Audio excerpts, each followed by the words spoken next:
Hey guys, and welcome to another Escape Wheel Watch Review. Today we're looking at the Pagrne Design PD1682. This is a homage to the modern day Rolex Explorer 2. This is the polar colorway, so it has the white dial with the black indices.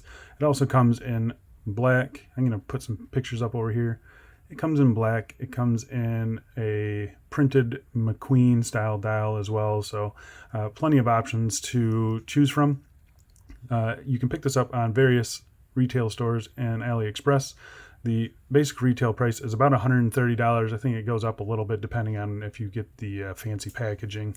But I picked this up on a sale for $93. So I think for $93, it's an excellent price. You're getting a very nice 3/16L stainless steel case.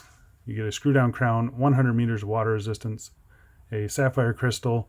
You're getting a automatic GMT movement, and you're getting it on a pretty decent solid stainless steel bracelet.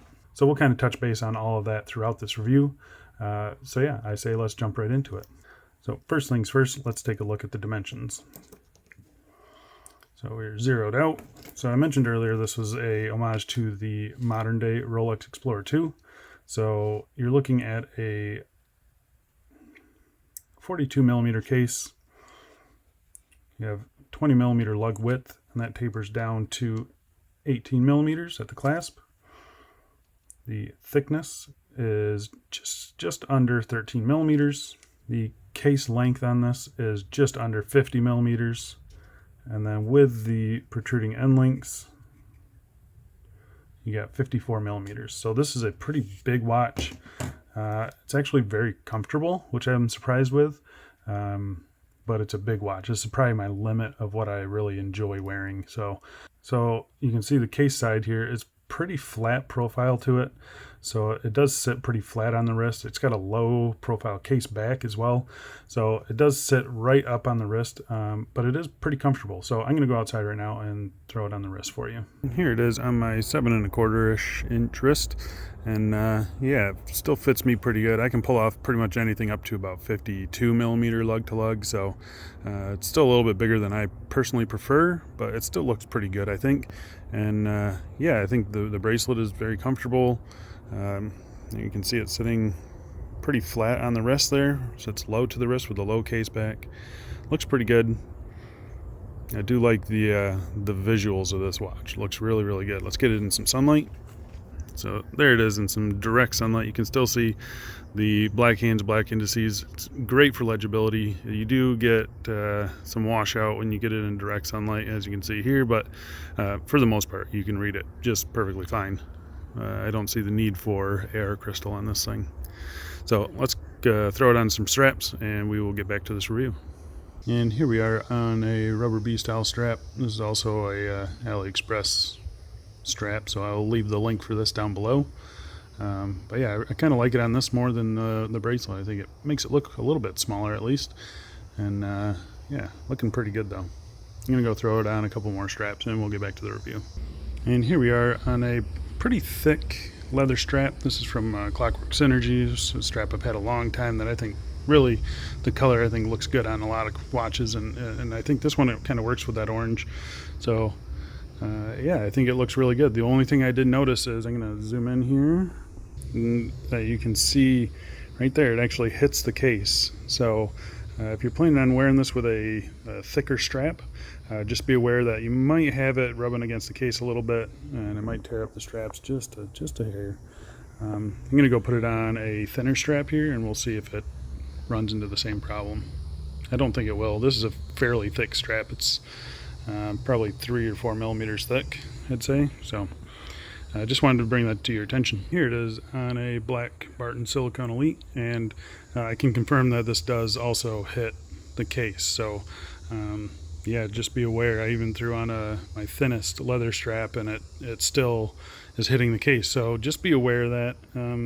It's not a huge deal, but I do like to see a little bit of clearance there, and on this case, there's not much clearance at all. So I'd probably throw this on the rubber B style strap if I was going to change straps at all, or a NATO, which I'm going to go throw it on right now.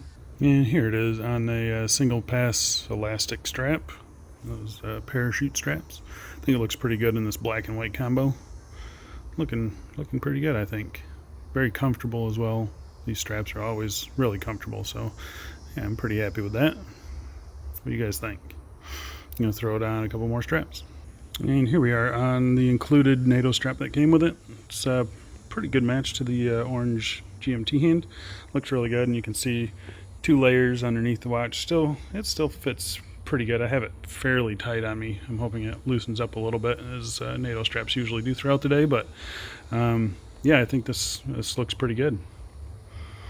This NATO strap is not the greatest one though. It's a little stiff for my liking. So if I was gonna continue to wear this on the strap, I'd probably upgrade to something a little different. But it's not a bad one.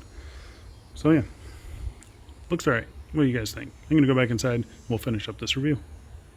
So I'm gonna zoom way in for the case finishing on this thing, and as you can see, you've got some vertical brushing on the tops of the lugs here, and then you've got polished sides, polished crown guards. You got a signed crown. The 3 o'clock position, pretty nicely done. Everything is done really nicely on this. The bezel, it's a stainless steel fixed bezel. It's got engraved numerals for the GMT function. It's done really nicely, actually. You can see the bottom portion of the bezel here. It's polished, and then you've got a radial brushing on the top of the bezel, which plays with the light pretty nicely, actually. Very surprised by the case finishing on this thing. It's got to be one of Pagani's best ones. The polishing is done really nicely, so it's not perfect. As you can see right here in this line, you can see that line's not perfectly smooth. It should be smooth, but otherwise, I mean, it's done really nicely. I was actually pleasantly surprised by that. The brushing is nice and fine. Zooming in on the printing on the bezel, it's done really good. I mean, you can see the black paint. There's no like spillover or anything like that. Done really nicely. Very impressed with the finishing on this piece. So that is a big positive for Pagrne Design. I know sometimes they kind of struggle with that, but on this model, it's done really well. The crystal on this thing, I'm gonna pop it down here, and we will get the diamond selector too. You can see it is sapphire crystal, so that's always nice to see. Very happy with that. So on this model, you have a flat sapphire crystal. It does protrude ever so slightly from the bezel, and then you've got a 3 o'clock cyclops there, which on this watch is actually, I think it's like spot on, which is definitely surprising. I did not expect that. So on this one, I'm pretty happy with that. So like I mentioned earlier, they do sell this in the McQueen style, and that has a slightly different crystal on it. I don't know if it's double dome or not, but it definitely sits a little bit higher off the bezel than this one does, just to give it that more vintage look. That one also does have a cyclops on it, so keep that in mind. So let's zoom in and talk about the dial on this thing. So this version is a gloss white dial. You have black accents, so it's got a black minute track printed around the outside. You have black surround on all these applied indices. It's done really nicely. I like how they did it. It's not like the Bleeger that I recently reviewed. These ones are black all the way around, so they contrast really nicely with that gloss white dial. The indices are all filled with Lume. The filling on the Lume is done really nicely. The Lume itself is questionable. We'll talk about that in just a little bit, but you have a chamfered date window here at the 3 o'clock position. They need to drop that. I think it just looks really bad through the cyclops, but otherwise I think the dial is done really nicely. I think they could maybe use a little bit larger indices, but for the most part it's a pretty minor complaint on this version. So this is the Pagrne Design. They do sell this with the Pagani Design branding. It's the same watch. This one just happened to be the Pagrne one, which I got for like 15 bucks cheaper than the Pagani one. So I actually like this branding better than the Pagani Design, but it just sounds funny when you talk about it. You do have the GMT text there in orange to match the GMT hand. You have automatic, water resistant, 10 bar, 100 meters, because this is a 100 meter water resistant watch, which is nice to see. And that is aided by a screw down crown here. The handset on this, it's a little bit short. And by a little bit, I mean it's way too short. These hands were definitely designed for a 40 millimeter watch. So when you stuff them into a 42 millimeter watch with a pretty big dial, yeah, they're about, I'd say 2 millimeters too short, each one of them. So They need to get some bigger hands on this thing. It doesn't bother me as much as I thought it would, but I would definitely like a bolder handset on this watch. But you do have this really nice orange painted GMT hand. It is lumed as well. So I'm going to pop up a lume shot right now. And you can see, again, some of the other watches in my collection, it's not great. Especially the San Martin sub obviously just blows it away. And then against some of the other watches, the lower end watches in my collection, it's right on par with them. So it's got that dark blue lume that Pagrne Design uses a lot, and it's just not great. So I just wanted to mention one last thing about the dial. It's very hard to show on camera. Very hard to show on camera. I can't tell if it's doing it or not. But around these circular indices, you can see that the dial is actually deformed a little bit. So it's kind of got like a slight dish, and that's really prominent with the gloss white dial. I'm sure it's the same with the gloss black dial. So I kind of wish they would have gone with a matte white dial, and it would have hid that a lot more. It just kind of cheapens the look of the dial a little bit. Like I said, I don't think you guys can see it, but if you can, it would be showing up, right in here somewhere. It is very slight. You only notice it when the light catches it just right. But I think that's from the process where they punch a hole through the dial and it just kind of pulls in the surrounding material around that hole. And yeah, it just kind of looks a little cheap. So if they just would have gone with a matte white dial, I think it still would have looked great, and it would have gotten rid of that. So just something I wanted to mention. It's not a huge deal. It's not a deal breaker. It's just something I haven't seen mentioned anywhere else, and I just wanted to point that out to you guys. So let's talk about the movement in this thing. So this is as Pagani calls it, the Pearl 5833 GMT. This is definitely not that. This is the same movement you get in Parnas GMTs and Blagger GMTs and all the low-end GMTs. It's the DG3804B, and maybe they just called it that because they threw a fancy rotor on it. I really don't know, but it's definitely the same movement as all those other watches. And you can see it is unidirectional winding, so you do get that rotor spin every once in a while. It's not bad. It is pretty quiet, but you do notice it from time to time. But the movement is operated by the screw down 3 o'clock crown. That's one of the upgrades they made from early on. So if you see some early reviews of this thing with just a push-pull crown, they have updated it to a screw down crown, which is nice to see. And like I mentioned earlier, it is nicely signed. So this movement, it's been around for a long time. I've had it in a ton of watches, and it's always been reliable for me. I've got no real complaints with it, other than the fact that when you try and remove the movement from the watch, it's a total pain in the ass. So just don't plan on doing that, and it'll be a fine movement. So it is hand winding, as you can see here. First position, hand winds it. It is hacking. Pop it out to the second position. You can see the second hand stops, and this is where you set the time. So in this first position, you have two functions. So you can wind it clockwise, and that will advance the date. You can see there. And when you wind it the other way, you move the GMT hand, and you can set this wherever you want to. So you just rotate it to wherever you want it to stop. And then one thing you notice, watch that GMT hand. This is how I know it's the DG3804, because every single one of them does this. I'll push in the crown and you'll see the GMT hand jump. So you can see it jump there it jumps about a minute. So it's not something you want to do if you're going to really use this for accuracy. So what I do is I set it to the time I want, and then if you roll it clockwise just a hair and then depress it, it stays right in place. So that's just your little tip for this Pearl 5833 DG3804 movement. So yeah, otherwise I think it's a fairly good movement. Mine is running about what I expect from this movement at plus 10 seconds a day. And yeah, I think the worst one I've ever had has been plus 13 seconds. So they're not bad movements at all. And I believe they're loosely based on a Miyota. So yeah, like I mentioned earlier, screw down crown, threading is nice and smooth, no problems with it. So let's talk about this bracelet. So like I mentioned earlier, it is 20 millimeters. It tapers down to 18 millimeters at the clasp. We'll talk about the clasp here in a second. You have solid end links. You have solid links. It's fully brushed bracelet. As you can see here, the top is brushed as well as the sides.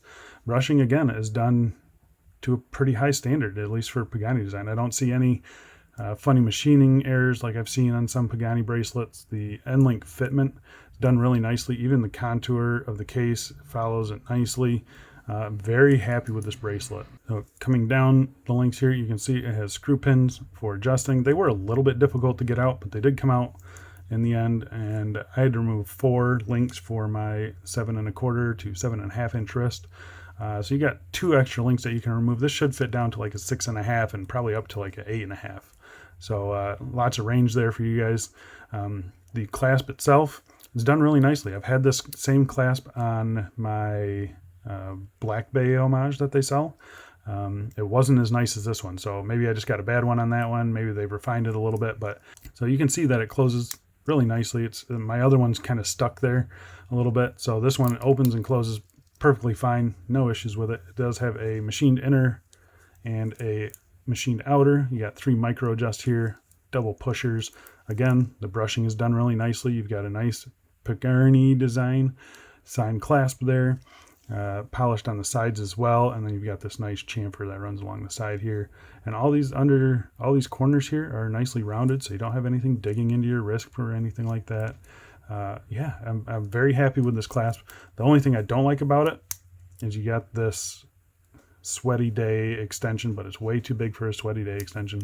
Just a pressed little bit here that is, in my opinion, worthless on this watch. So I wish they would just get rid of this completely. I think it adds a little bit of jangle to the bracelet that is just not necessary. So it does function nicely. It's nice and solid, nice and easy to use, but it's just on this watch, in my opinion, it's just worthless. No one's going to go scuba diving with this watch. So as far as quality control issues I had, you can see the Cyclops is actually done really nicely. I didn't have any problems with the clasp or the bracelet. Everything functioned as it should be. So the only quality control issue I had, let's take a look here. So notice on the right side, the minute track, how there's a gap in between the case and the minute track. And on the left side, there's very little gap or no gap at all. So the dial is shifted to the left a little bit. I don't notice it as far as the alignment goes. I think it all looks pretty good. It is something I've noticed on quite a few watches in the past, so it's not something that's unheard of, especially at this price range. So hopefully not all watches will be like that, and they will have it centered in there. If I really wanted to, I could go in there and kind of tweak it a little bit, but it doesn't bother me enough to really want to go in there and start messing with the movement, especially this movement. So there you have it. That's the Pagani Design PD1682 or the Pagrne Design PG1682. It's a pretty nice homage to the modern day Rolex Explorer 2. I really prefer the 40mm version, so this one will probably not be staying in the collection, but I do really like the watch. It's a nice watch. It's just a little bit too big for me. But yeah, I think if you are interested in this watch, I say go for it. The $93 I think is a great price for it. Even I'd say $110 is probably a good price for it. So keep an eye on it. Definitely it's going to go on sale during the 11/11 sale coming up. So I'm going to leave a link down in the description for it. That is an affiliate link. I really do appreciate you guys using my affiliate links. It's really helping the channel grow and getting more watches in for you guys to review. So I've got a couple coming in. But yeah, I think this is it's a great watch, and I definitely think it's a go. So if you want to see some more pictures of this, I will be leaving my Instagram link down below as well. Go check it out there. I'll have at least a few pictures of it up there. And if you guys have any questions or comments, please leave them down below. I do my absolute best to get back to everybody. And thank you all so much for watching, and I will see you in the next one. See ya.